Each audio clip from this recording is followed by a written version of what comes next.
Since 2015, Jared Stillman has rocked Nashville sports. That team freaking stinks. And now he's back. The takes are hotter than ever. I mean, let's be honest, he just can't coach. Welcome to Stillman and Company. Stillman and Company on the 440 Sports Network, presented by, of course, our friends at Hiller Plumbing, Heating, Cooling, and Electrical. We are also a part of the Believe YouTube podcast network, so be sure to like and subscribe, and to tell all your friends to like and subscribe. We have a loaded show today. Today's show I was very, very excited about. I spent a lot of time last night on. This is the official Jared Stillman top secret off-season blueprint for the Tennessee Titans. But first, before we get there, I do want to tell you about our presenting sponsor. That's Hiller Plumbing, Heating, Cooling, and Electrical. I love Hiller. They take great care of my home. They can do the same for you. Hiller has been in business since 1990. They are family-owned and operated with 100% satisfaction of happy you'll be, or the service is free. If a customer is not pleased with the work performed, Hiller will make it right. Learn more by visiting happyhiller.com with professional, experienced, trustworthy technicians who come into your home and leave it clean and better than they found it. Care is their core value. They believe that when they care about others, everybody wins, and that they'll take care of every customer on every job every time. And I know this because I use Hiller at my home. That's Hiller Plumbing, Heating, Cooling, and Electrical. Proud supporters, the Preds, the Vols, and Vandy. That's Hiller. Call the Happy Face Truck today. So let's start at the very, very beginning when it comes to the Tennessee Titans off-season plan. I know everybody wants to talk free agency. Everybody wants to talk draft. Everybody wants to start talking their boards. Everybody wants to talk about who they should draft with the fourth pick, how they should spend all that quote unquote cap space. But I think we need to map this all out. I'm sure we've all worked places where we've had meetings that could have been an email. And I understand the frustration with that. I also have worked places where sometimes we need certain meetings, certain presentations to be had to plan for our future meetings. We almost need to plan how we're going to plan. And that's what's going to happen today as far as the Jared Stillman Titans offseason plan is concerned. Now, I want to lay a couple of ground rules. If you are watching the stream, you will see that I am wearing a vest with a sweater underneath it. Not super dressed up, not super classy. But the reason I did this is because I am taking this from the approach that I am the general manager of the Titans. That I just became the general manager, and I inherited one of the worst teams in the NFL, and I've got Cam Ward at quarterback, and I've got the number 4 overall pick. That's how I'm approaching. Starting today, Robert Saleh is my coach. Brian Dable is my offensive coordinator, and none of those things are going to change. So the reason that I chose to wear this vest and this sweater is because if I was a general manager, this is how I would dress. I am cosplaying today as if I am the general manager of the Titans. And this is the first and most important meeting that we have to have because we have to map out the offseason today. So that's where we start. And I'm going to switch into my GM office from our typical Stillman and Company studios. And so the first thing right now, the 2026 Jared Stillman Tennessee Titans off-season blueprint. I want to make sure I say that right. The GM Jared Stillman's 2026 Tennessee Titans off-season blueprint. Number 1. We need to identify before we acquire. Number 2, roster evaluation. Number 3, roster construction. Number 4, the plan for Cam Ward. Number 5, resources. Again, I think everybody wants to just immediately jump right to the front and say, okay, let's get, who should they pick with the 4th pick, Jared? Arvell Reese, if he's there, they got to have him. We're not there yet. Jared, who should we sign in free agency? We need to go spend all this money on Breece Hall. We got to go get this guy. We're not there yet. Here's the first question. What do we want to be, and how are we going to get there? I know we all want the Titans to be Super Bowl champions, and I feel like sometimes people look at this like, well, if we don't win the Super Bowl, then I don't care if we win 9 games. I don't care if we win 11 games and get knocked out in the first round of the playoffs. I don't care if and there is a time and a place for that kind of talk. I think in Buffalo, you can have the discussion right now about Super Bowl or bust. Baltimore, you can have that discussion. But before we get into who they should draft and who they should sign, and I know you desperately want to know those things, I'm going to walk you through what has to happen first so that we can make the plan, and then we can go into setting those things up so we know who we want them to sign and who we want them to draft, and then we can feel competent. So we can feel confident in it. So the first thing is, what do we want this team to be? And let me state for the record, I'm going to say we a lot because as of right now, I'm the general manager of the Titans. I'm in the general manager's office. I'm dressed like the general manager. So this is from my standpoint, GM Jared Stillman. First thing, what do we want to be? And I say identify before acquire, because what I want, and this is the mission statement, this is mine. This isn't Robert Saleh's all gas, no brakes. This isn't Rand Carthon and Chad Brinker saying fit, fast, intuitive, and tough, or whatever that kind of stuff means. I don't know what that means. Like, we want fit, fast, intuitive, tough. So what are you going to go out in the backyard and say, all right, Johnny, go get fast. You run a 4.5. I need you to run a 4.2. I don't believe in that kind of stuff. What I believe in is this: dependable, accountable, and reliable. That's what I would say at the beginning of the first meeting when I'm sitting down with everybody. I'm sitting down with the owner. I'm sitting down with the coach. I'm sitting down with this committee of people the owner is paying in order to work with me, the Dave Zigglers of the world. I would say I want dependable, accountable, reliable. Every person in the building needs to be dependable, accountable, and reliable, or they don't need to be on the team and they don't need to be in the building. Because when it comes to dependable, accountable, and reliable, I can set that expectation. I can say to everybody, hey, I need you to be dependable. I need you to be accountable. And when we're looking for players, I need guys who are dependable. There may be a great player out there in free agency who might fit exactly what the Titans are looking for, but he's coming off of 2 injury-plagued seasons where in those 2 seasons he started a combined 13 games. Now, he might be really accountable. He might be the guy who, when he messes something up, he'll say, I messed up. He might be the guy who can hold other people accountable. He might be reliable. When he's healthy and the ball's thrown his way, he makes a great play. But you're not dependable because you played 13 games over the last 2 years. You can't be on my team. I can't count on you. So again, dependable, accountable, reliable. Everybody can be those things in everything that you do. So that's the first thing. And I'll show you how this translates to a real-world example. I believe that George Pickens is a legitimate number 1 NFL wide receiver and proved it this past year with the Dallas Cowboys. George Pickens might end up being a free agent. Who knows? Is Dallas going to tag him? I highly doubt Jerry's going to extend him. But George Pickens is not dependable.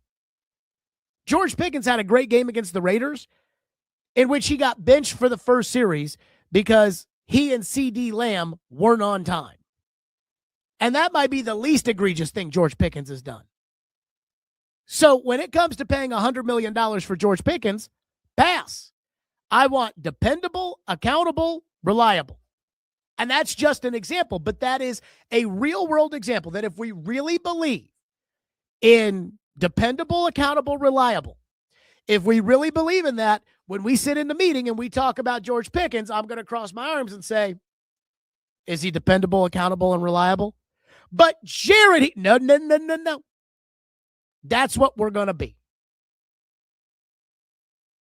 So that's the requirement.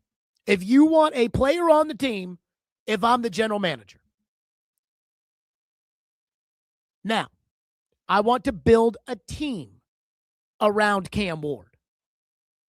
And I know a lot of people are going to say, Jared, you're the one that always bangs the table saying they should have signed Sam Darnold and that you didn't want to draft Cam Ward. And that, again, I just took over the team. Cam Ward's already been drafted. Cam Ward is the number one pick in last year's draft. Cam Ward, we're going to build this thing around him because I'm going to do my job, and my job is to make the Tennessee Titans a contender. And I think the best way to do that with a young quarterback who's already on the team is to build around him. So that's what we're going to do. But we have to do that without forcing Cam to do things that he wouldn't be ready for. So Cam Ward is our starting quarterback. Cam Ward is the franchise quarterback. But I don't want him to have to play like a league MVP in year 2 in order for us to win. So that's how we're going to build the football team, is we're going to build it so that Cam doesn't have to do those things. Which takes me to the next point, which is roster evaluation.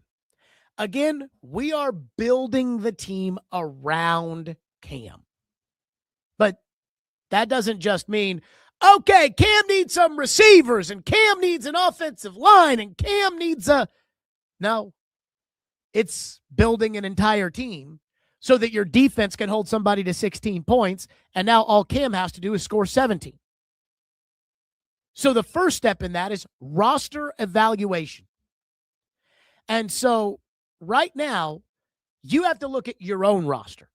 Before we get into who's on everybody else's roster or who might be available in unrestricted free agency or who's in the draft that you think you might be able to pick it for, you have to evaluate your own roster. Who on the team right now is a bona fide NFL starter? How many of those do we have? And I use the example on the slide if you're watching the stream. Simmons is obviously a bona fide NFL starter. I put Peter Skoronski on the screen. He is a bona fide, legitimate NFL starter. So I know just off the top of my head that I feel confident in what I have at left guard going forward. Then we evaluate positions secondarily by saying, okay, who do we have on the team that we can live with? We're trying to build this thing out, but we have to know what we have to get. So who do we have on the team that we can live with if they end up starting for us this season? And it's not going to be some massive liability, but we also shouldn't expect that player to be a Pro Bowler. And for me, Dan Moore is an example of that. Dan Moore's the left tackle. J.C. Latham is an example of that. He's the right tackle. I'm not going into free agency to look for a right tackle unless somebody drops into my lap. I'm not going to draft somebody with the 4th pick to play right tackle because I can live with J.C. Latham at right tackle, even though I think he kind of sucks. Which of your own free agents do you want back? Is there a franchise tag option out there? Is there a transition tag option? I think Chigakonkwo is an example of somebody that we would have to have a long discussion about when it comes to, do we want him back? Well, Chig led the team in receiving yards last year, and I know.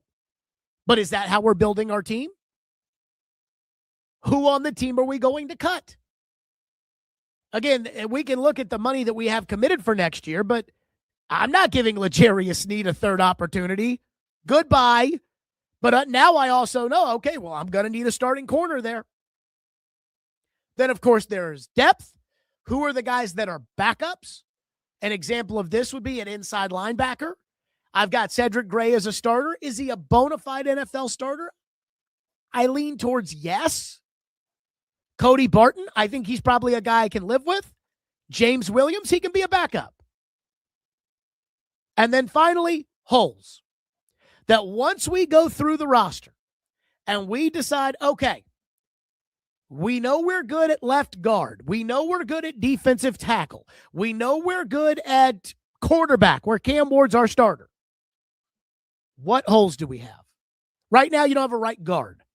That is a hole. Right now, you don't have a tight end. That is a hole. Right now, you don't have a number one wide receiver. Unless you think you can live with Calvin Ridley, that is a hole. So I think the first thing that we have to do in this is we have to go through the Titans roster and figure out, okay, what are we going to start the offseason in? And this involves, again, there's a lot in an NFL building, and everybody does things differently. So I don't want to say this is exactly how the Titans do it.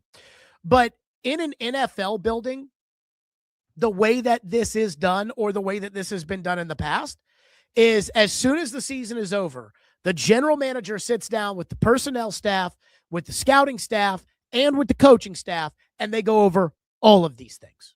And that's how the initial boards get set. That's how, again, they sit there with Chigakonkwo, and the tight end coach sits down in there with the personnel staff and goes over Chigakonkwo, every nook and cranny, every detail, and then he goes over Gunnar Helm. Every nook and cranny, every detail, and you do that for every player on the roster. So the first step is evaluating your own roster, which, of course, we'll have to do.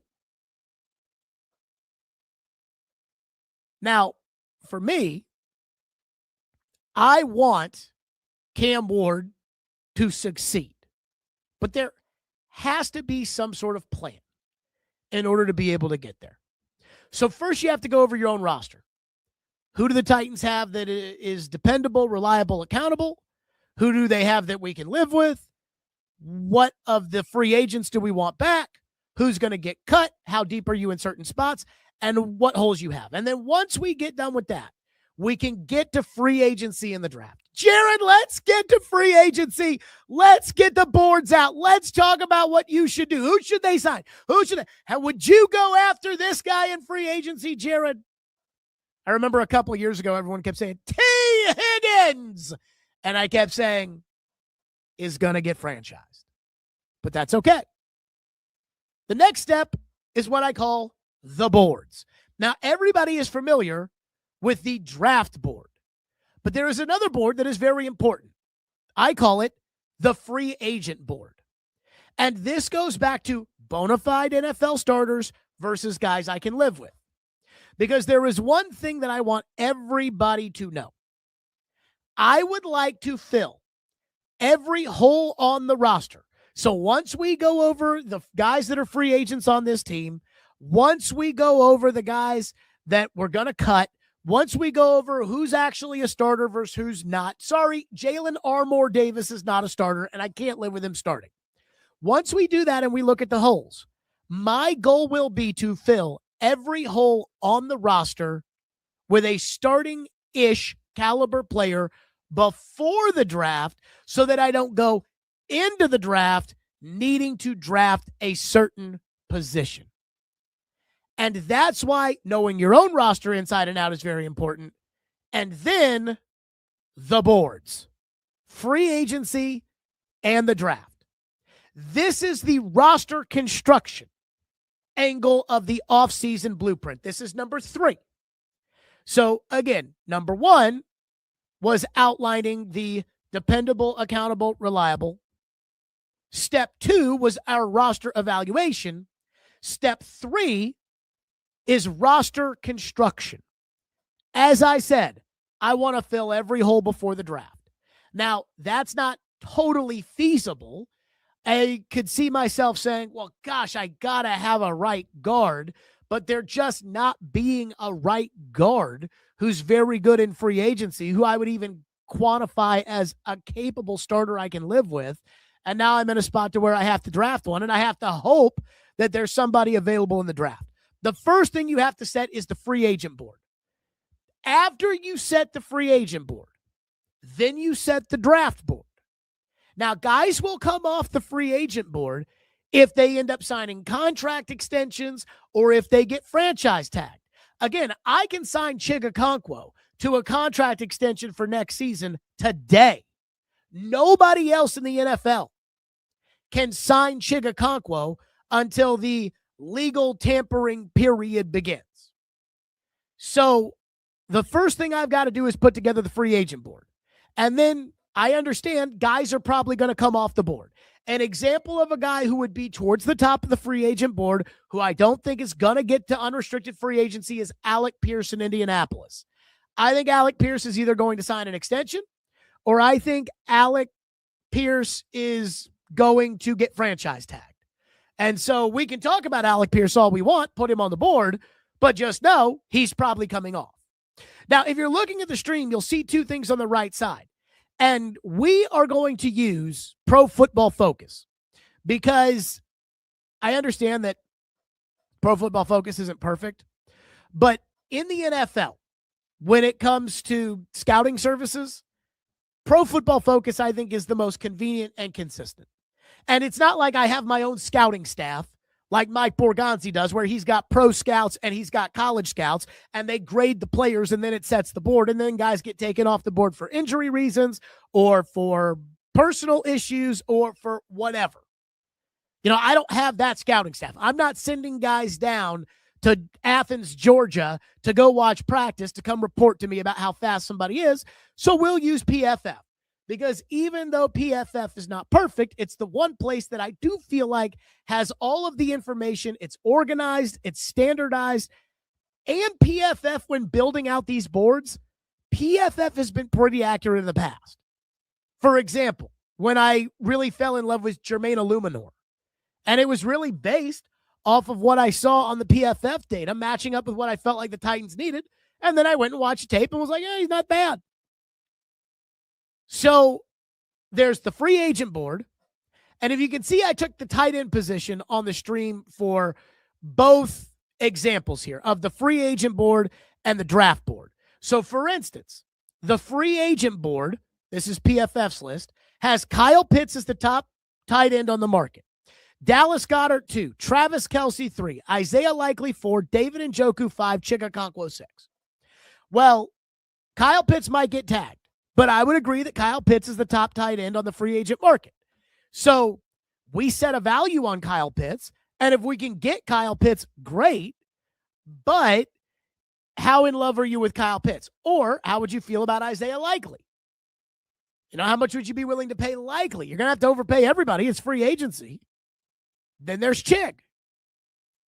Then there's the draft board. So how does this match up with how good the prospects are in free agency? The reason this is important is because if there's a lot of good free agents at tight end, then maybe I don't have to use a draft pick on a tight end. If there's a lot of really good tight ends in the draft, and I think that I can get Eli Stowers, the 45th best player in the draft, and I think he can start right away at tight end, and I can get him with the 66th pick because there are so many others, then all of a sudden, maybe that's the route I go. And then there's the trade board. And that's important too. Who's eligible for a trade? What would it cost for me to get in a trade? And I'm going to use quarterback as an example here. When talking about the free agent board, the draft board, and the trade board, and how these all kind of mix together.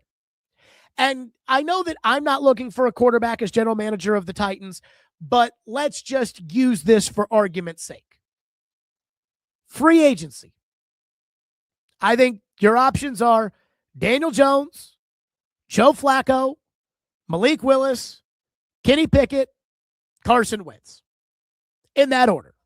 Now, Daniel Jones is hurt, so we'd have to have that discussion. And Daniel Jones probably re-signs with the Colts, so he's probably not really an option. But as of right now, Daniel Jones, in my opinion, is at the top of the free agency board. Well, how much money are we willing to give Daniel Jones?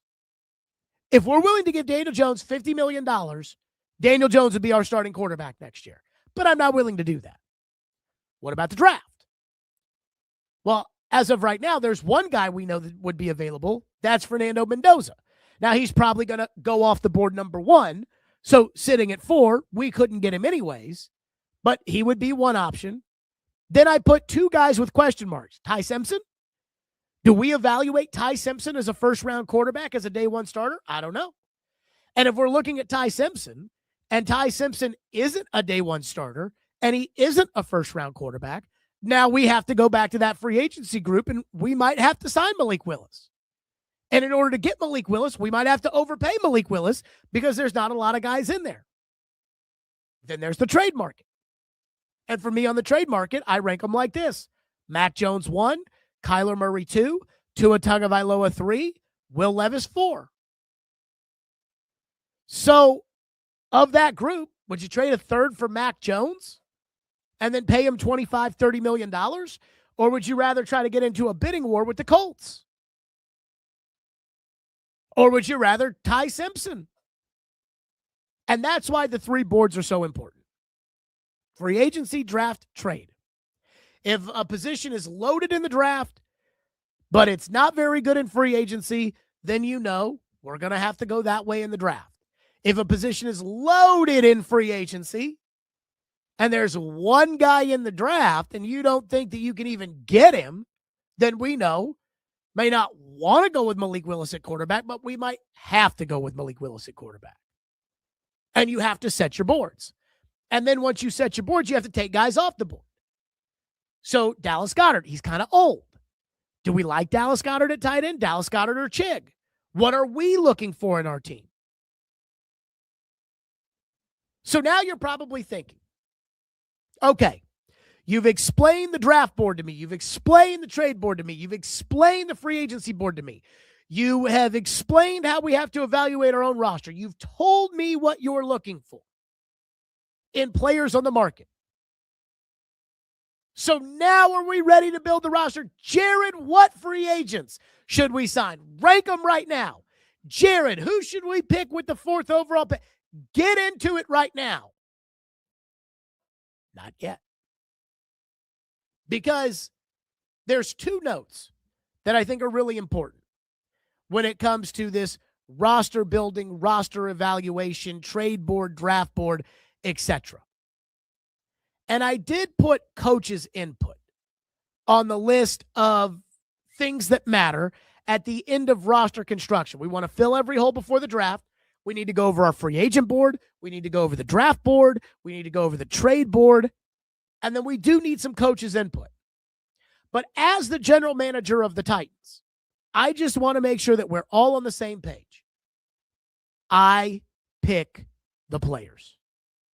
I have a personnel staff, Chad Brinker, Reggie McKenzie, Dave Ziegler, Dan Sagany. I've got a coaching staff, Robert Saleh, Brian Dable, Gus Bradley, Bones Fossil. And I do care what they think. But at the end of the day, I'm the general manager. And that's my ass on the line. So you can go crazy with me about how you think we should take Ruben Bain.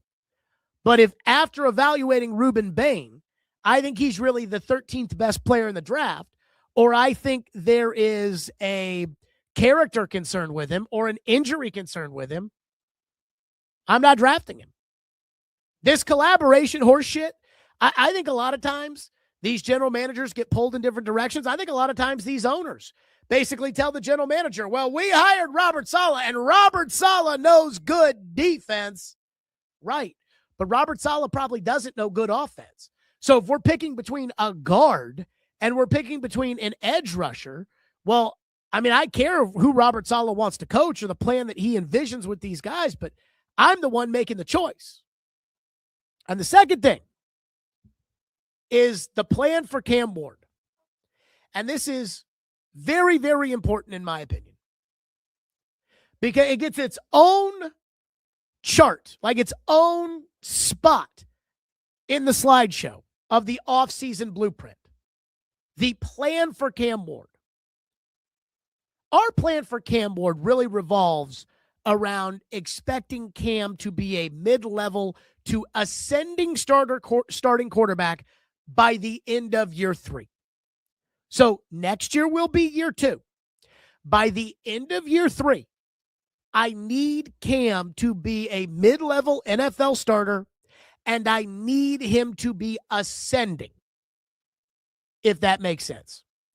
And the reason why I value the end of year 3 is because after 2027, we're going to have our first big financial decision to make on Cam Ward. That is the 5th-year option.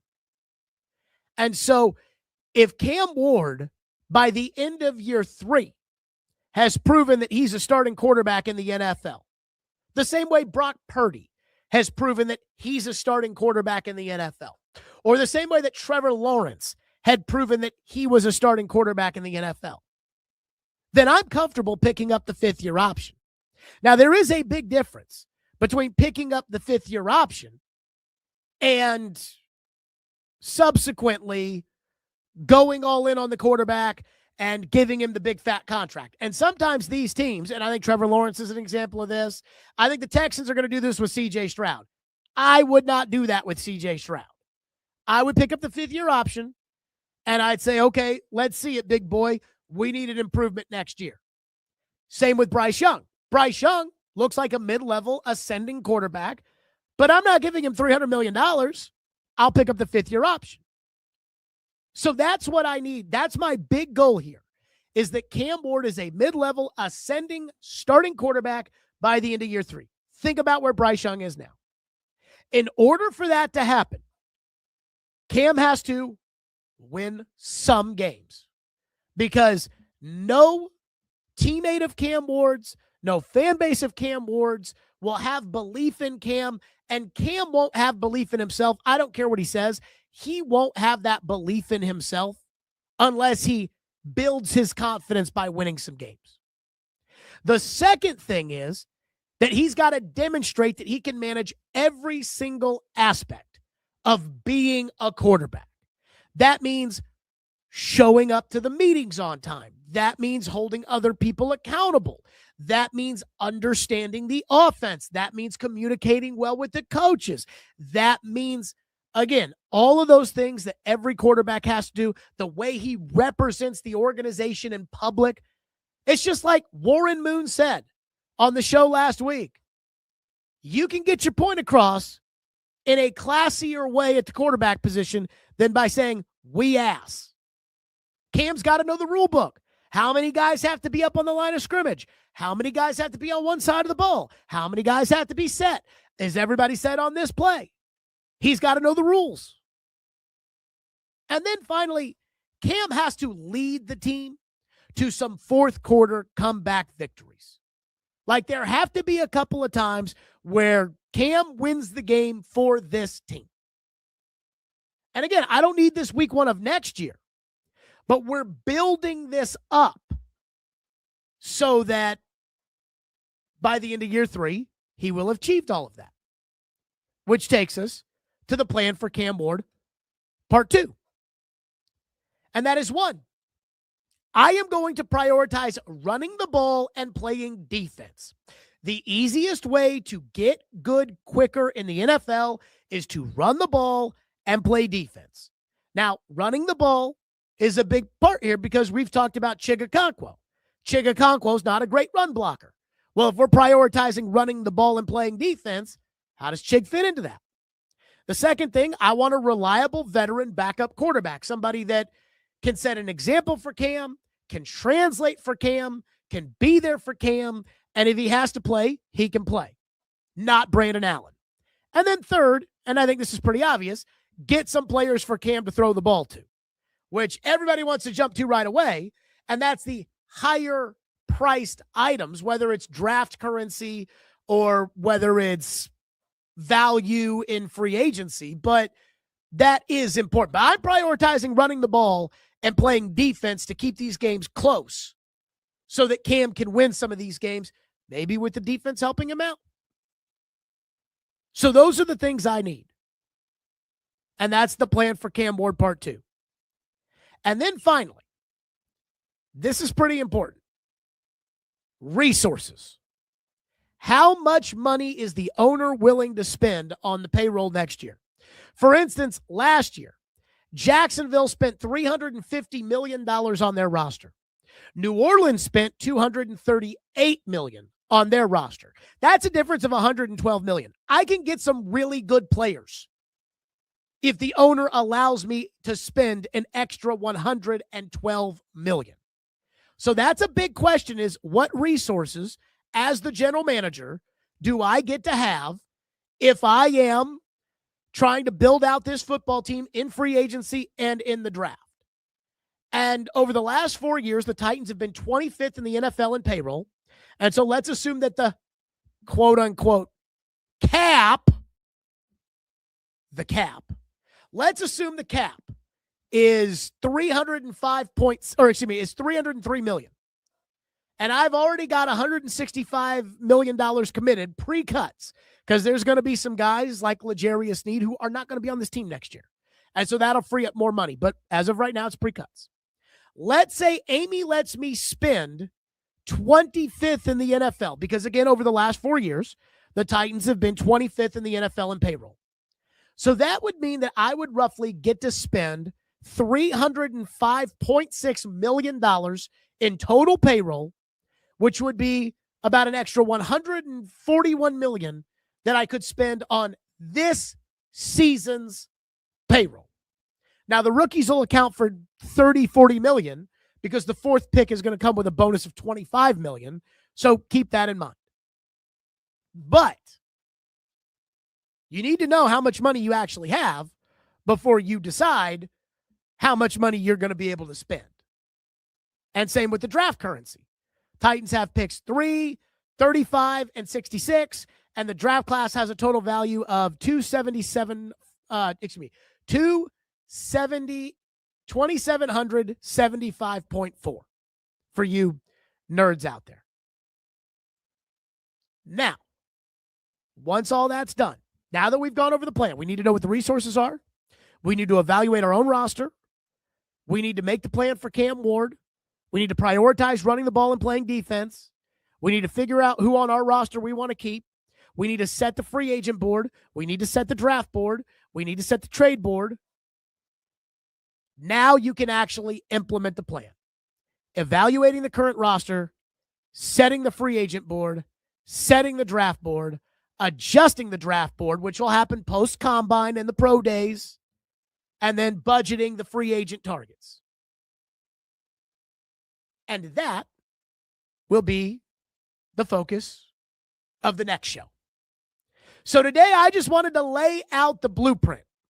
I just wanted to say, if I was general manager of the Titans here in my general manager office, if I was general manager of the Titans, we'd be having every single one of these discussions before having the who are we going to draft with the fourth pick discussion that I know a lot of you want to have. With that, we bring in Braden Gall here, the owner and host here at 440 Sports, joining us on the program. Welcome to the Stillman and Company off-season planning. I mean, today was the day where I sat down and I said, okay, if I'm general manager of this team, here's what we need to decide before we jump into it. Because I hear everybody talking about, Jared, who do we need to draft? Jared, who do we need to sign? Jared, who do we? And I'm like, we need to evaluate your own roster first. We need to know how much money you actually have to spend first. We need to actually know what the draft board looks like. So am I going to be able to take an edge rusher at 4 and feel like that guy's a starting caliber NFL player?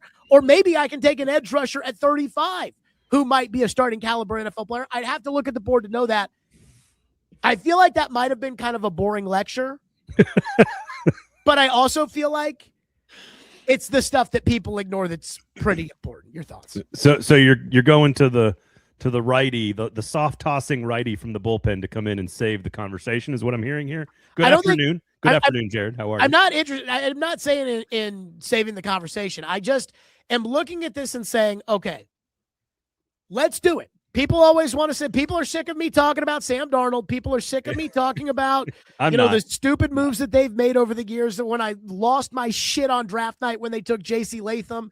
And so, all right, let's go forward. But in order to go forward, like if I ran the team, I do not feel good criticizing people unless I analytically am able to state what I would have done differently on the front end. I like first guessing as much as I like second guessing. And in order to do that, I think there needs to be an organized plan that we can then go and do these things instead of just, should we sign George Pickens, Jared? Yeah. That's how I feel.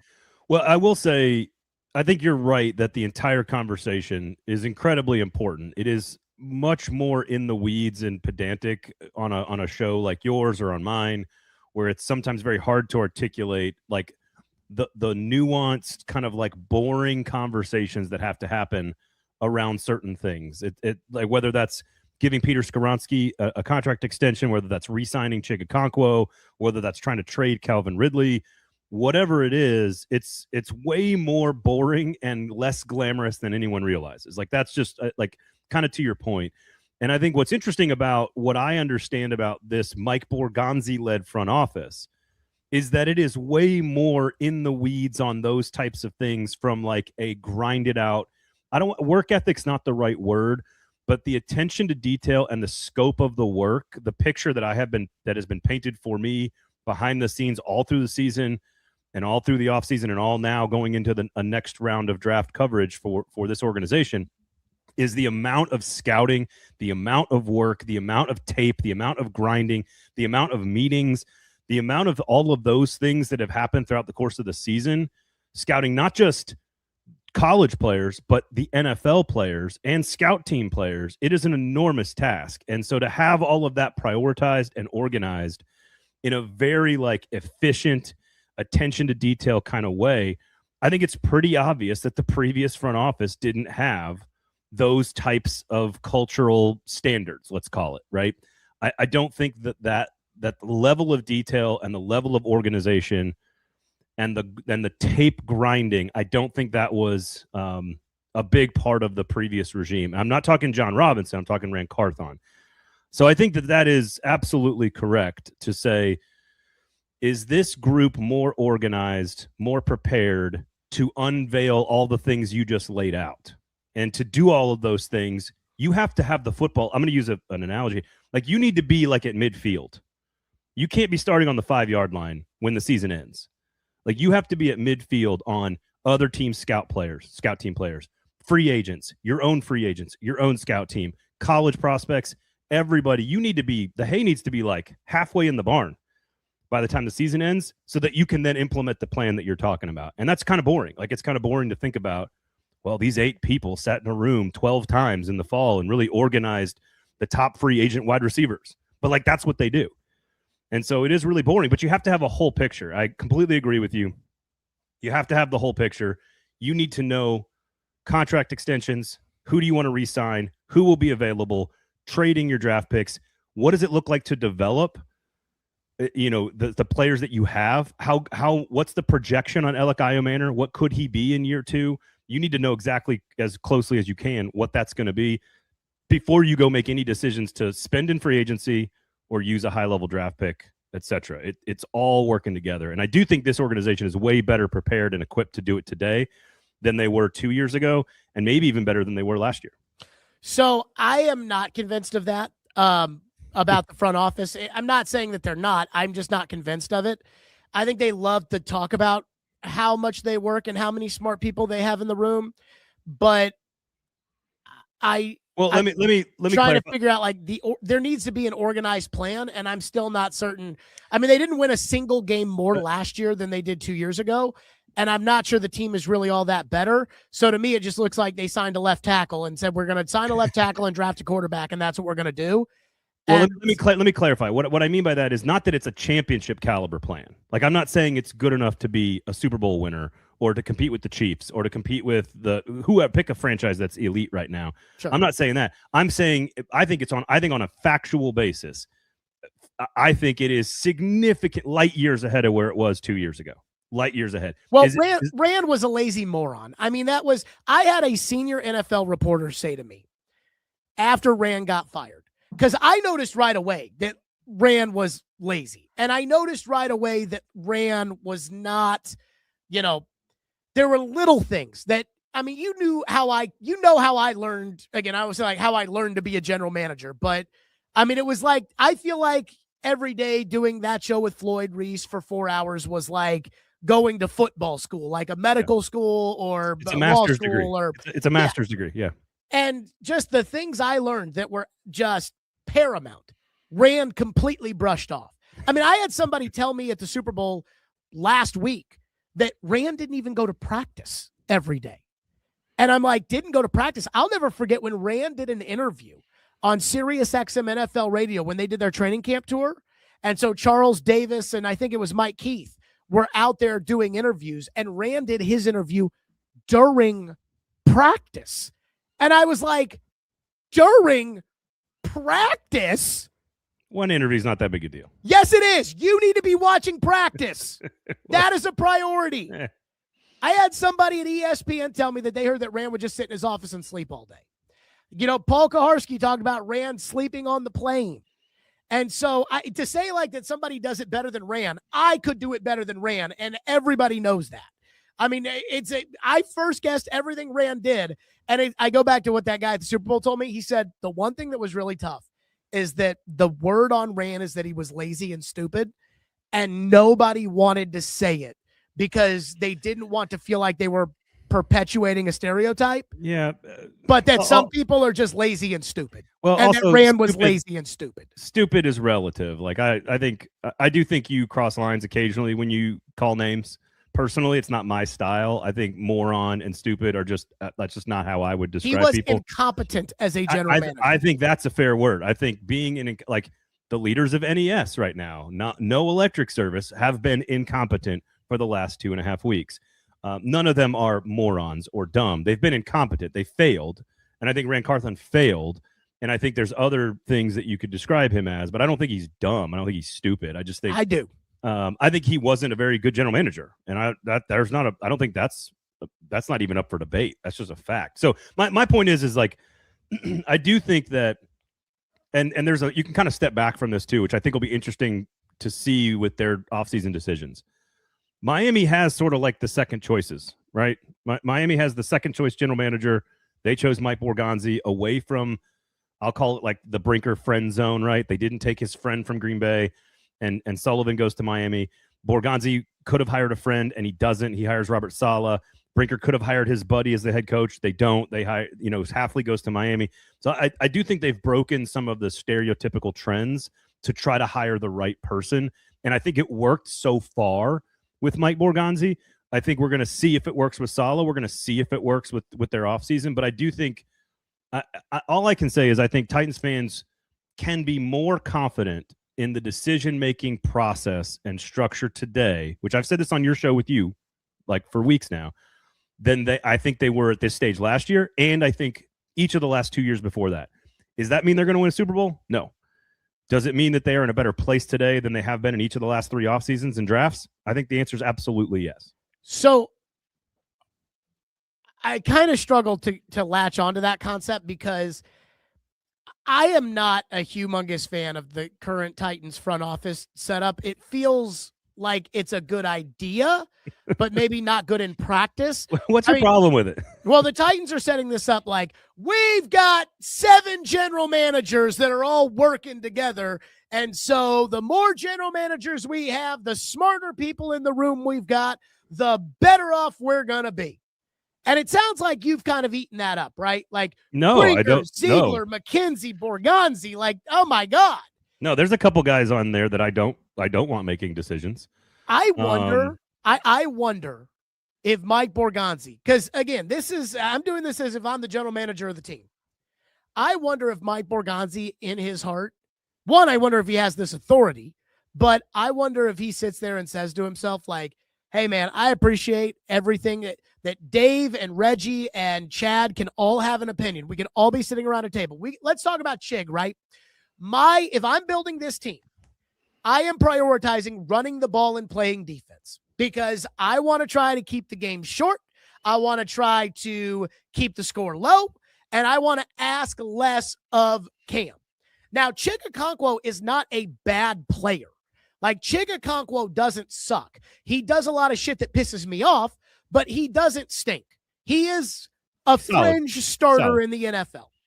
Somebody's going to pay Chig like $13 million a year. Oh, God, no. It might be us. It might be somebody else. I don't know. But if I'm prioritizing running the ball and playing defense, Chig Okonkwo is not a priority to me. You understand what I'm saying? Yeah, no, because he's not a huge part of the running game. And so if I have sat there and I've decided that running the ball and playing defense is going to be a big part of it, and we're talking about Chig around the room, and those 3 guys all say, I know Chig doesn't block, Jared, but he's going to be so important in our passing game and in our 2-minute, and he's our leading receiver, and I'm not getting talked out of that. Like, my priority on a non-blocking tight end stays the same.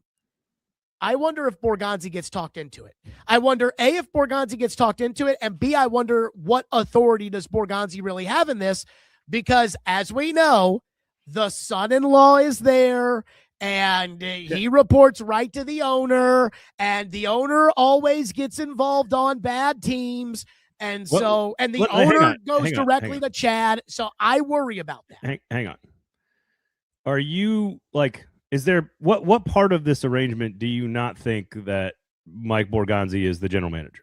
Like Chad Brinker does not want to be the general manager. He is not the general manager and does not have any control over general managing First of all, decisions. how do you know that Chad Brinker doesn't want to be the general manager? Chad Brinker's goal when he came to Tennessee was to become a general manager. I get the sense that he is perfectly happy in managing all the other things and playing his role and stepping back from any of those decisions, as has been decided for him, whether he likes it or not.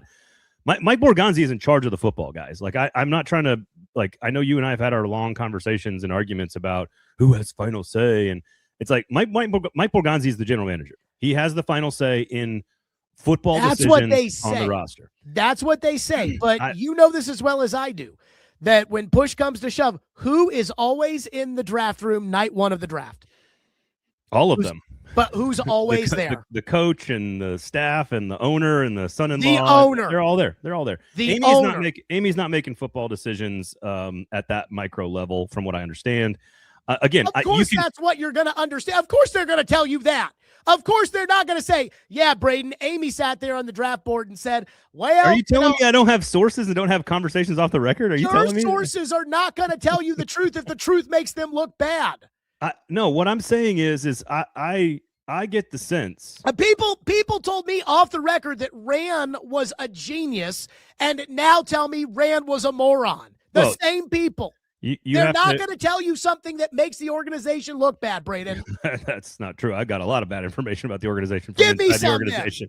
Give me something bad about the current state of the Titans. I've reported it for years. Like the whole Carthon thing was leaking out on my show on 440 way before it was anywhere else. I had it before anybody else that Vrabel and Carthon were not speaking to each other. But again, I don't want to relive any of this stuff. What I'm saying is from conversations and from the picture that is painted and from my let's call it informed speculation.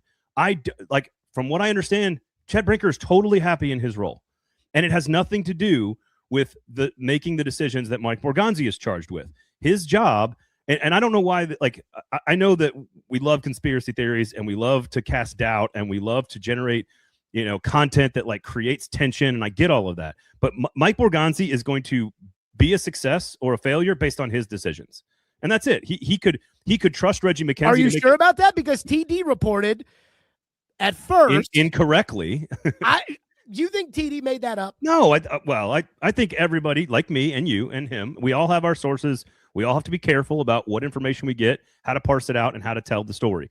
What I'm saying is that Mike Borgonzi it doesn't mean Mike, and I know you know this stuff, but being a great leader of an organization, especially a large one that's very over scrutinized by people like us, you have to be able to delegate certain decisions. You have to be able to trust the people around you. A great leader, football coach, quarterback, front office, sales rep, real estate agent, doctor, doesn't matter. A great leader creates agency in the people who work around them and underneath them. And when you give somebody agency, which comes with trust and productivity, when you have trust and productivity and then you give that person agency, it doesn't mean that Reggie McKenzie or Dave Ziegler aren't going to make a decision.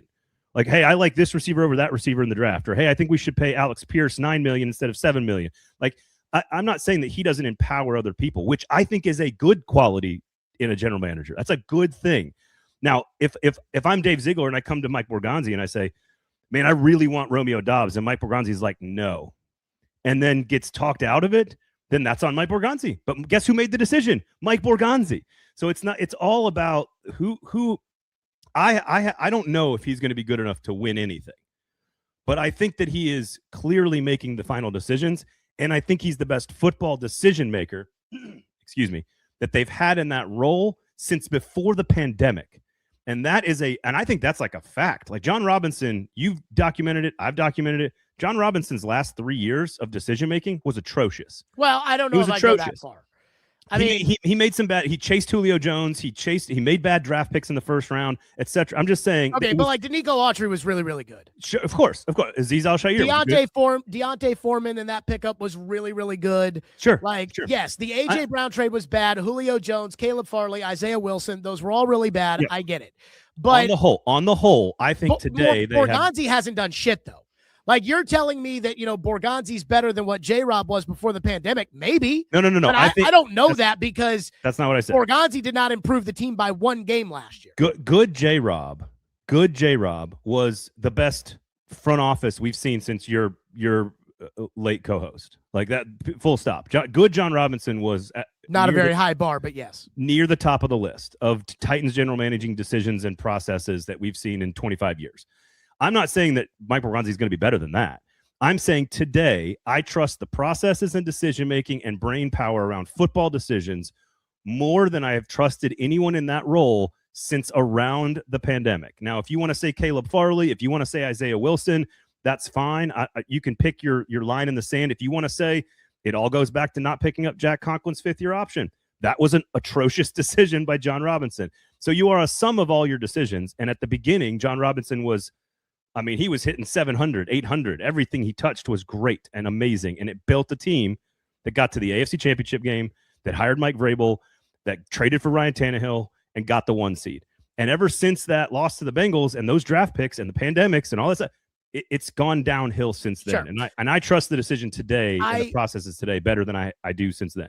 If what you're telling me is true, that Mike Borgonzi at the end of the day is deciding all of this, then I would feel much better about it. Now, I still don't know if Borgonzi's worth a shit, and nobody does. Nobody knows if Borgonzi can actually evaluate talent because Borgonzi did not improve the team last year.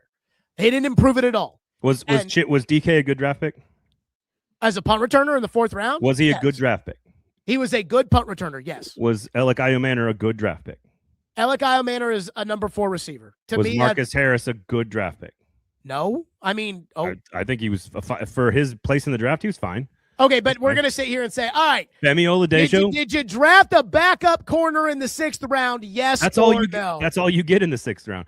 I think you How about look the at quarterback who finished dead last in every metric? I'm getting there. Gunnar Helm, was he a good draft pick? I think he's a good draft pick. Do you think Gunnar Helm is a starting player in the NFL? I think he's going to be a starting player for the Titans, yes.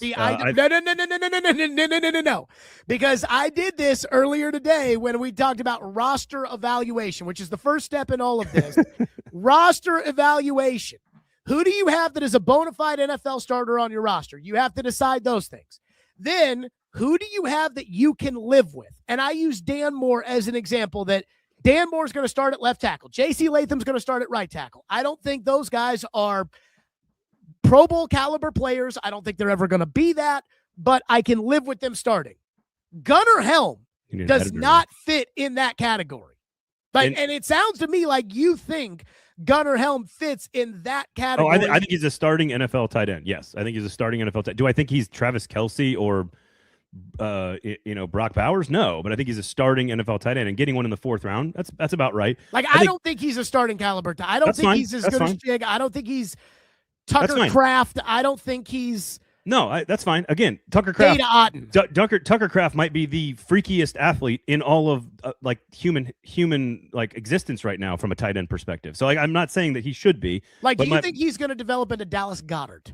I absolutely. I think he's a starting tight end but I loved Gunnar Helm coming out of the draft. So I think you don't know. I don't know. We're guessing here, but I've been around him, and I think he's going to be good. So that's my opinion. I'm not going into next season with Gunnar Helm as my starting tight end. I think Chig and Gunnar Helm as a package with a 3rd blocking tight end is a fantastic tight end room next year to see what happens. Now Chig's not. It was the same tight end room this year, and it's not a fantastic tight end room now. No, they didn't have a blocking tight end. They need a true.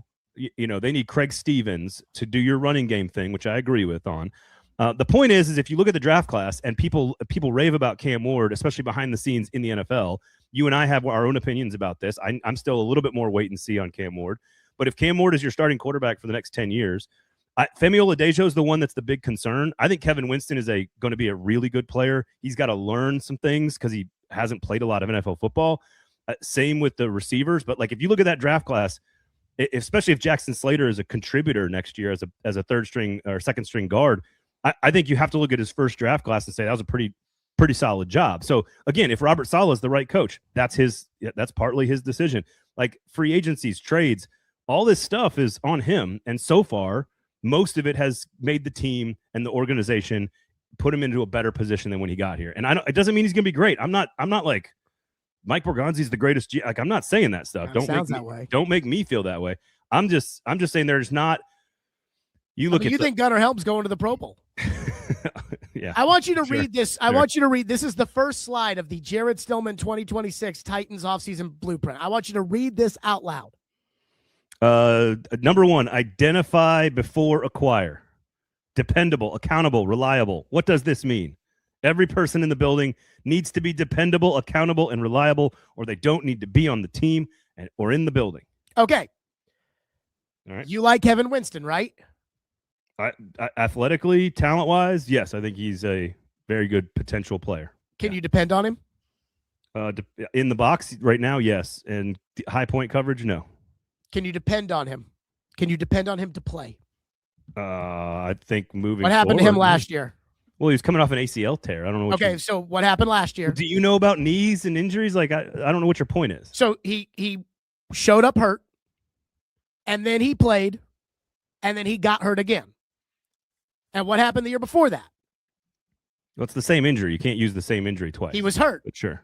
No, it was a hamstring last year, wasn't it? No. The ACL is when you said showed up hurt. That's recovery from the ACL. Okay. Go ahead. So we've got a knee and we've got a hamstring, and he played like 4 games last year, right? Okay. And now you want me to depend on a guy who has missed huge chunks of each of the last 2 seasons, and you're like, I know he's going to be good. I never said that. If I can't depend on you to play, you can't. I can't. How can you say that about a player who's had one chance at it coming off of an injury? I don't understand how you can make that statement. Because injured guys stay injured. Not always. I know the exceptions. And what does Bill Parcells say? If you draft for exception, pretty soon you have a team full of exception. Look, every year I hear solid Titan draft fans. class. That's all I'm saying. I don't. Every year, yeah. You like the guy that's always hurt. You're like, he's going to be so good. Well, he's always hurt, but he won't be hurt next year. Based off of what? What are we basing? How do you know he's not going to be hurt next year? I don't. How do you know? He got hurt last year, and he got hurt the year before that. It's the same injury. I don't know how you know he's going to be hurt, though. It's not the same injury. The hamstring is different from the knee. And he had an injured knee. But it'll be okay, Jared. It'll be fine. All we're doing now he's got a hamstring. See, this is what you do. You move the goalpost. I'm not moving the goalpost. All I'm saying is, did Mike Borgonzi before you jumped on the show? Dependable, accountable, reliable, and then you sell me on a safety who's always fucking hurt.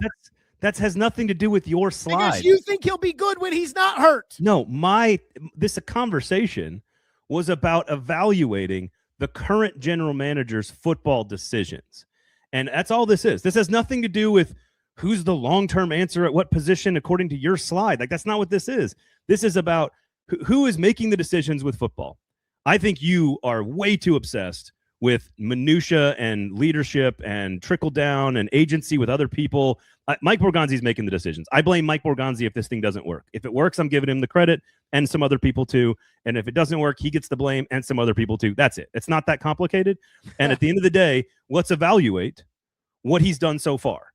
And he's fired Brian Callahan. He's hired Robert Saleh. Well, he didn't fire Brian Callahan. He's put together a draft class. Not his full decision. Not his full decision. I get that. They didn't want to fire Brian Callahan, and Amy fired Brian. What I'm saying is we only have so much to evaluate him on, because ultimately you have no clue if he's good enough to win a Super Bowl. And I have no idea if he's a good general manager. And I have no idea. No idea. None of us have any idea. So what we try to do is clean the slate. What you should do is clean the slate and evaluate him on what he's done here in the building. Okay, so he hasn't won one and single so far game it's more. been good. So far it's not great. It's been good. How has it been good? They were the worst team in ball. He showed up. They're still the worst team in ball. They won 3 games before he got here. They won 3 games with him here. How is he doing well, Braden? So if you and I are running a relay, And obviously, I'm significantly more athletic and faster than you.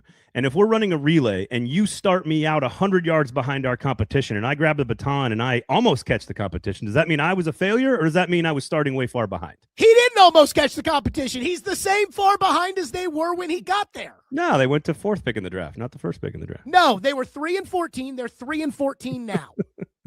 What a 3-14, tied with the worst record in all of ball. After 1 year, it was a solid draft class. If Cam Ward is the real deal, then it was a really good draft class. And it's gonna hinge on Cam Ward. Right now, Cam Ward is the worst quarterback in the NFL. Are you done? No. Are you debating that?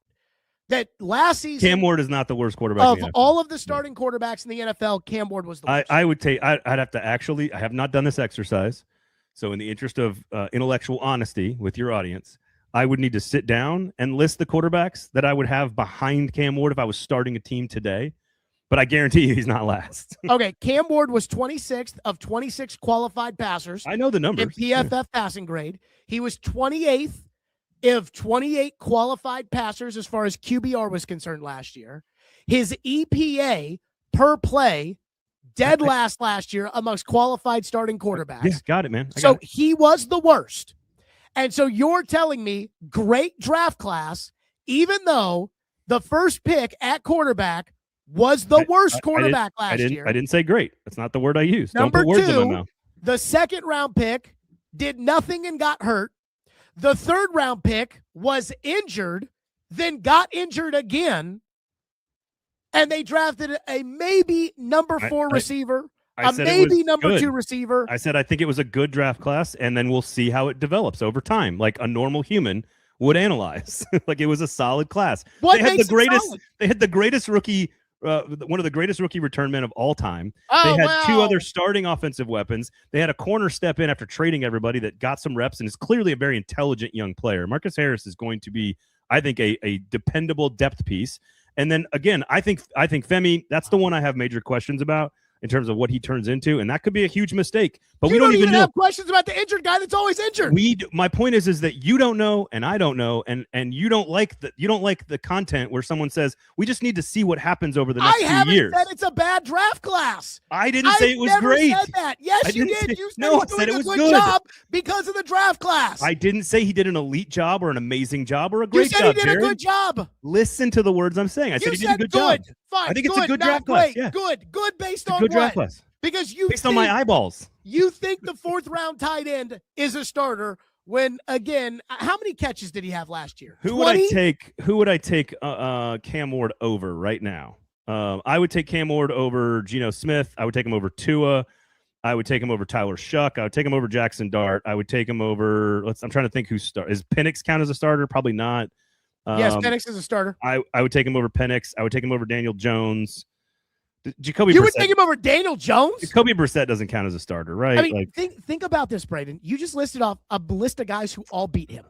Bryce Young is Tyler Shuck beat him. Bryce Young, I think, Geno Smith beat him. You're right. I forgot that there aren't 47 other players on Sundays playing football for teams. I forgot about that.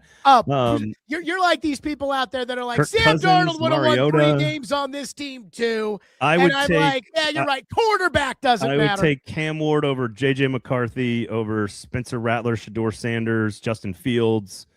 I mean, the point is like, was it a great year? So why did all those guys have better passing grades according to PFF than Cam? Why does that, like, no one is arguing the stats. You do That's understand. Not a stat. That's a grade. You do understand like nuance and context and situational awareness, and I like, understand excuse playing making, for Mike McCoy with no receivers. Like, what are you talking about? I do know excuse making, and that is what I feel like I'm hearing I'm here. making excuses? No, the facts of the matter are that Cam Ward has a ton of upside, a ton of talent, a ton of ability, was not surrounded by anything special at all on offense. The offensive line got better, and guess what happened? Cam Ward got better. He was playing for an awful coach who had no business being a head coach in the NFL, and his number 1 receiver is out. Like, I'm not suggesting that he was supposed to be a miracle worker or but you have to acknowledge the organizational situation. Like, you just have to do that, and not doing that is like beneath you, man. You're like smarter than that. Again, I understand the organizational situation and the problems that they have, But at the same time, that's why I said don't take him, because this organization is in such a spot and he needs a certain level of development that if you take him and you drop him into this organization, he will fail. And he is already down the path of failure. All the things that we say can ruin young quarterbacks have already happened to him. They've already fired the coach after the first year, and now he's learning a new system and new terminology, and the new head coach has already said, we're starting over with him. Well, there's actually a lot of data that indicates firing the coach after the first year or in a quarterback's second year is actually significantly worse. There's a lot of evidence that says that when you fire the coach right away, that's actually the most beneficial thing you can do to the rookie quarterback. So just, again, don't let facts get in the way of a good story. You don't let any facts get in the way of the fact that Cam sucked last year. I didn't say he was good. You don't care about PFF grades. No, you don't care about any sort of QB. You don't care about EPA. You don't care about anything. I didn't say any of that. I do. He was better than Tyler Shuck. Tyler Shuck was better than Cam in every single possible metric last year. And you're like, no. If I was starting a team right now, I would start my team. You talk about you can't scream at me for defending the guy who's almost injured all the time and then be okay with the 26-year-old quarterback who's been injured 5 times in 5 years. Like, I would take Cam Ward today over Tyler Shuck to start a team every single time. Every single time. Maybe I'm wrong about that. But you're the one that's arguing wrong about it. I don't pay attention to the data, and I'm just telling you what the data is. No, I'm down with the. There's no arguing. You're ignoring it. There's no arguing the data. Like, you can't argue it. I can't argue it. Where he ranked in EPA per play, like, that's just a fact. That's just what it is. But you say good draft class, and you think he's as good as Bryce Young. I think Bryce Young is a very interesting player. I think he's a really interesting talent. I think he's got a ton of like positive things that I love about him. And then there's things that I'm like, I just don't know sometimes. So like I right now, 23 years old Cam Ward versus 24-year-old Bryce Young with 2 years of experience. I honestly don't know who to take there. I really don't. And I think if you absolutely definitively know who's going to have a better career, Bryce Young or Cam Ward, I think you're just lying to everybody you're talking to. Nobody knows. I don't know what Cam Ward's career is going to be. I am very concerned with what I saw and what I feared was going to happen when they took him, what I feel needed to happen when they drafted him, which they did not do. And I don't just ignore that stuff. I mean, I think that quarterbacks get ruined. And I think that everything that the book would say don't do to a young quarterback, the Tennessee Titans did to Cam Ward in year one. And so now to assume that that's not going to have some sort of negative effect on him, or to assume that Robert Saleh is going to be some great quarterback developer and that everybody knows what they're doing around there, I struggle with that. Like, I struggle with that. That's fair. That's all fair. And I'm not crushing Saleh for being 20-36 with the Jets. I'm also not assuming that the Jets were only 20-36 because of the Jets and not because of Saleh. And I think a lot of people are just assuming that Saleh's a great coach and that the 20-36 is a total reflection of the Jets. And I'm not saying that. I just don't know. Yeah, no, I agree with that. And I think that's the right approach. So I'm not saying this is a bad draft class. And I'm not saying that Cam is going to be a bust. Though I think if you made me say today, do you think Cam's going to be a bust? I'll say yes. But we're aware of your Cam Ward opinion. I am not telling you that this draft class this past year was bad, but it's not good. Good is all pros like Jack Conklin. No. By the way, that is a great draft class. There is like, I know that if this draft class was so good, they would have helped the Titans win some more games. Look, man, team was terrible. They made a bunch of mistakes. They also did some good stuff. Explain to me why the 2024 Titans were 3-14 and the 2025 Titans were 3-14 without giving any culpability to the general manager. I didn't say that he doesn't get any culpability. I think the players are always number one in terms of good and bad results on a field. I think the players are the ones playing the game, that are executing, that have to touch the football. So the player, this goes for all sports, hockey, whatever. The players are always number one. And then the coach is number two, who assembles the coaching staff and the players, is clearly a part of this evaluation. There's no question that Mike Borgonzi, you have to say, last year wasn't a great success. You need to see growth. And that's fine. But like, they haven't literally, if you think Brian Callahan is so bad that he deserved to be fired or just wasn't good enough, then the entire 18 months prior wasn't doing anything for the organization. If he wasn't good enough and was in over his head and didn't have any experience, same could be said for Nick Holes and Denard Wilson. None of them had any experience. And Colt Anderson. You hired a bunch of people, and I like you and everyone else, me included, all were like, well, let's give Brian Callahan a chance. This is an interesting hire. Everyone in the NFL wanted him. It was a bad decision. It was a bad decision. And so if that was a bad decision and he deserved to be fired and isn't a very good coach, then that trickles down into it permeates every element of the offseason. Okay, so then give me blame. Everything. Let's do a pie chart here. Blame for the fact that the Tennessee Titans in 2025 did not win any more games than they won in 2024. What percentage of the blame goes strictly to Callahan? What percentage of the blame goes to Amy or Brinker or Borgonzi? Give me the blame pie chart. I'd have to really look at honestly, I think Rand gets like 30% of the blame on that because the roster was in such disrepair. And he's the one who assembled the roster by and large. Didn't take Mike Vrabel long assembling a roster to get much better. I think Brinker gets some of the blame. I think Amy gets some of the blame for sort of the constant kind of churn. I think if Borgonzi, like if you want to talk about Dan Moore and say that was a failure of a decision, I don't know if I'm going to go. Which I don't think it was. I'm not going to say that either. But you have to pick, like, the only decisions you can hang on Borgonzi are the ones that happened while he was there. And so it's free agents this year and draft picks this year and frankly, the organizational decision to move on from the coach. And if the organizational decision to move on from the coach was solid and the draft class was good, not great, and some of the free agents were okay, there's not a thing on there that's like a glaring negative. Does he own some of the bad team? Of course he does. He's a part of it. But if you're saying, how did the cornerback room get to where it is? Or how did the linebacker, why is there no edge rusher? That's not Mike Borgonzi's fault. He did trade away Jarvis Brownlee for nothing. Fair. And later on, but Jarvis Brownlee gets hurt right away. And so maybe it's a good trade, maybe it's a bad trade. To the defensive back room, I mean, they were sitting there at 35 and Nicky Manwari was on the board and they traded the pick because they felt like they needed that for every single. You can do that for. I agree with you. He's a great player, but you can do that for every single pick by every team. No. They passed on picking him and Donovan Azaraku and Luther Burden, and they passed on those guys. We knew they had those needs. Sure. We knew those guys were available, and they passed on it by trading the pick to the Seahawks. And Oladejo and Winston, as of right now, are nowhere near the first chapter. 100% correct. Good thing is in life there are more chapters, so we just don't know. And how with this organization, this owner will fire you after 5 minutes. I'm just saying, if you're asking for the blame, I'm putting Borgonzi is bad. You people just freaking think he's great, and he didn't even win a single game more. I never said he was great. It's all Rand's fault. I'm saying they are in a better place today than they have been the year before, or the year before that, or the year before that. And I might argue all the way back into like the offseason of 21, maybe 20.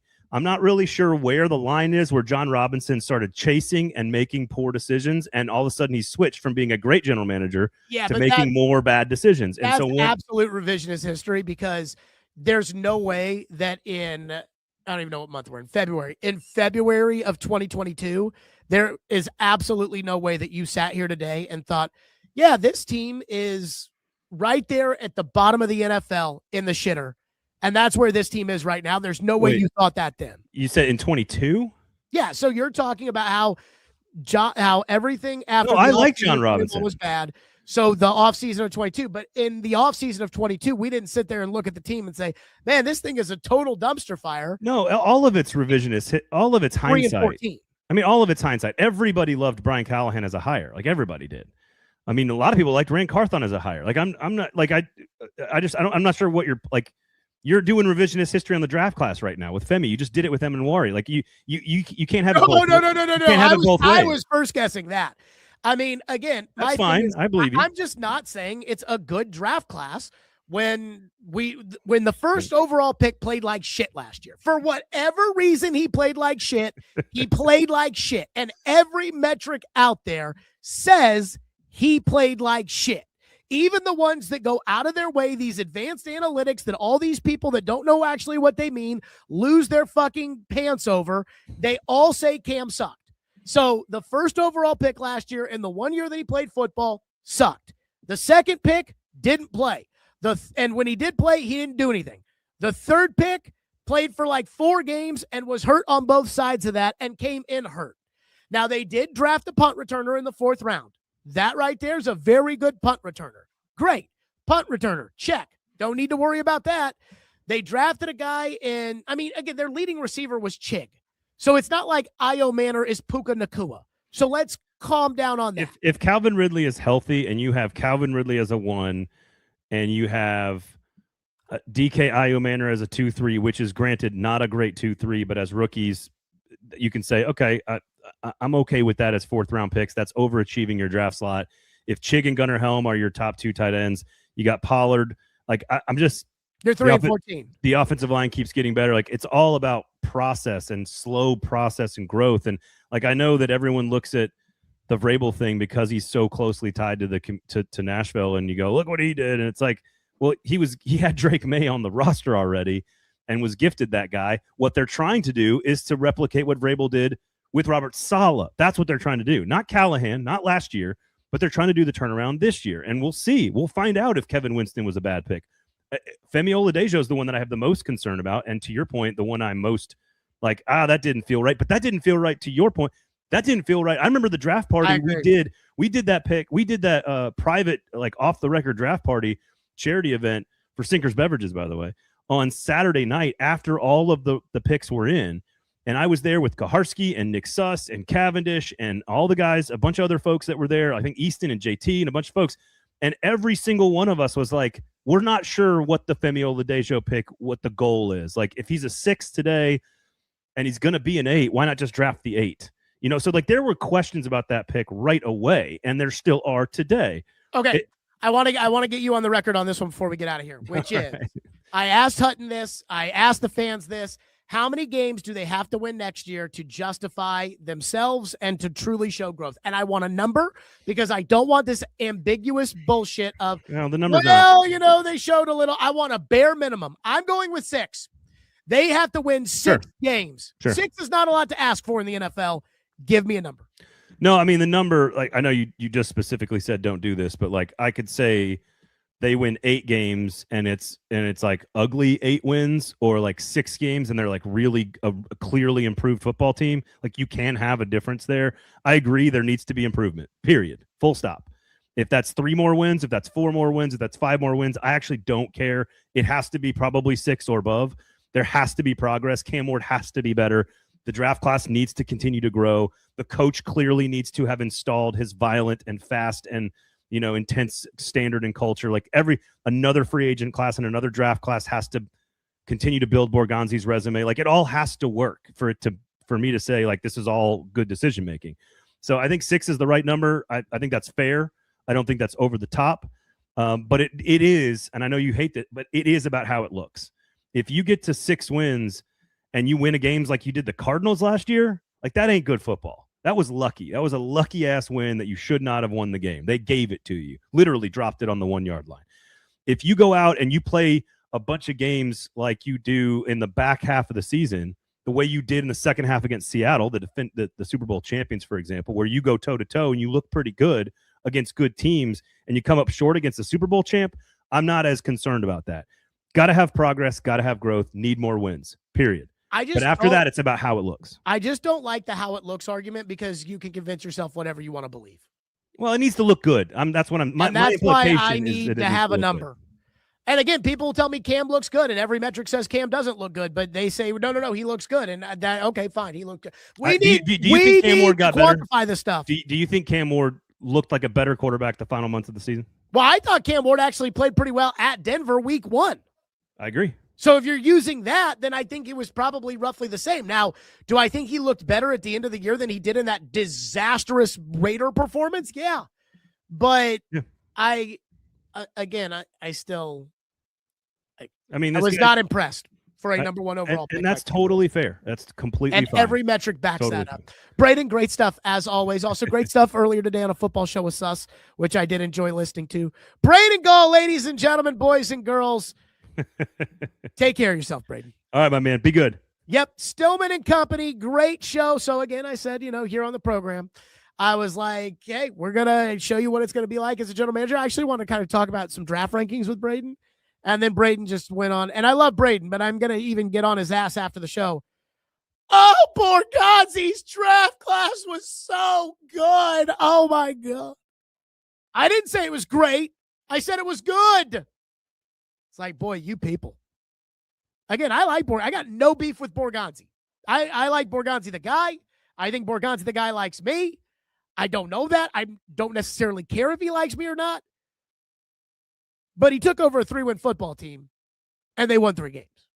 And at the end of the day, when you're general manager, you're not an athletic director at a college where, yes, you're in charge of football, but you're also in charge of men's basketball, women's basketball, field hockey, lacrosse, soccer, baseball, softball, swimming, cross country.